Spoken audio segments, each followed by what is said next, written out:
మా చెట్లకి ఎక్కువ దొండకాయలు లేవండి, ఒక పావు కిలో వచ్చాయి. దాంతో పకోడీ వేద్దామని కలుపుకున్నానండి. కొద్దిగా శనగపిండి, కొద్దిగా అరటి పిండి, కొద్దిగా వరిపిండి వేసి, కొద్దిగా ఉప్పు, ఆము, కారం వేసి పకోడీలు పిండిలా కలుపుకొని కొద్దిగా వాటర్ పోసుకున్నానండి.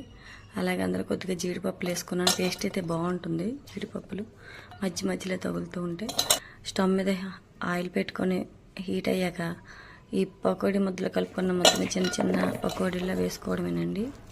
ఇవైతే చాలా బాగుంటాయి. చిన్నపిల్లలు తింటారు కదండి లంచ్లకి గట్ట, అలాంటి వాళ్ళకి చక్కగా తినేస్తారండి పిల్లలు. మా అబ్బాయి పకోడీ చేయమండి అని చెప్పేసి దొండకాయ పకోడీ చేశానండి. అలాగే ఈరోజు మా లంచ్లోకి పప్పు ఆకుకూర చేసుకున్నామండి.